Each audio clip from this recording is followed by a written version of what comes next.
Hi friends, welcome to my channel. இன்னைக்கு நம்ம வீட்லயே எப்படி வெஜ் நூடுல்ஸ் செய்யறதுன்னு பார்க்கலாம். அதுக்கு ஒரு பாத்திரத்துல பெரிய டம்ளர்ல 4 டம்ளர் தண்ணி சேர்த்துக்கோங்க. கொஞ்சமா உப்பு சேர்த்துக்கோங்க. எண்ணெய் 2 ஸ்பூன் சேர்த்துக்கோங்க. தண்ணி நல்லா கொதிக்கும்போது நூடுல்ஸ் இப்போ சேர்த்துக்கலாம். நான் பெரிய நூடுல்ஸ் பாக்கெட்ல பாதி அளவு சேர்த்துக்கிறேன். இப்போ இது வேகிறதுக்கு ஒரு 5 ல இருந்து 7 நிமிஷம் ஆகும்.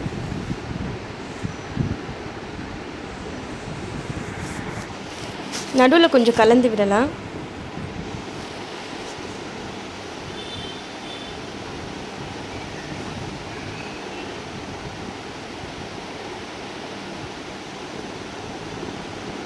இது மாதிரி வெந்துருச்சான்னு கையில் நசுக்கி பாருங்கள். வெந்துருச்சு. இப்போ இதை வடிகட்டி எடுத்துக்கலாம். வடிகட்டிட்டு அதே சூட்லேயே இருந்தால் குழஞ்சிரும். அதனால் மேலே கொஞ்சமாக தண்ணி சேர்த்துக்கோங்க. தண்ணி சேர்த்து கலந்து விடுங்க. இப்போ ஒரு பேன் சூடு பண்ணிக்கோங்க. கொஞ்சமாக ஆயில் சேர்த்துக்கோங்க.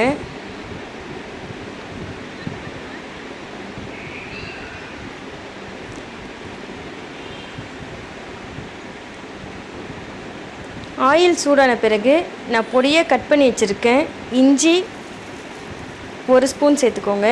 பொடியாக கட் பண்ண பூண்டு 1 ஸ்பூன் சேர்த்துக்கோங்க. இது லைட்டாக ஃப்ரை ஆகட்டும். வெங்காயம் நீல வாக்கில் கட் பண்ணி வச்சுருக்கேன். இப்போ அதையும் சேர்த்துக்கலாம்.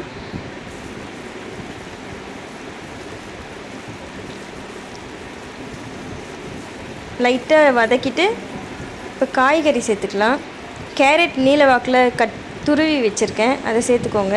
கோஸ் கொஞ்சமாக சேர்த்துக்கோங்க. கேப்சிகம் கொஞ்சமாக சேர்த்துக்கோங்க. இது ஹை ஃப்ளேமில் ஒரு 2 ல இருந்து 3 நிமிஷம் வதக்கிக்கலாம். இதுக்கு தேவையான அளவு உப்பு சேர்த்துக்கலாம்.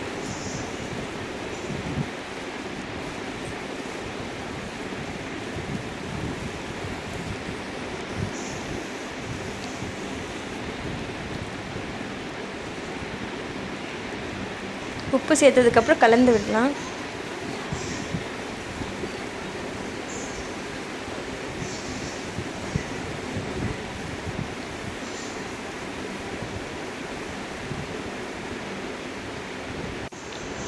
Tomato ketchup 1 spoon, soya sauce 1 spoon, vinegar 1 spoon, red chilli powder 1/2 spoon. இதுக்கு பதில் நீங்கள் சில்லி சாஸ் கூட சேர்த்துக்கலாம்.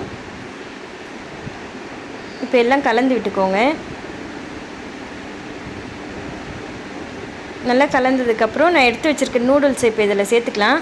நான் வேக வச்ச நூடுல்ஸில் பாதி அளவு தான் சேர்த்துக்கிறேன். ஏன்னா பேன் சின்னதாக இருக்கனால நான் பாதி தான் சேர்த்து செய்கிறேன். இப்போ நல்லா கலந்து விட்டுக்கோங்க.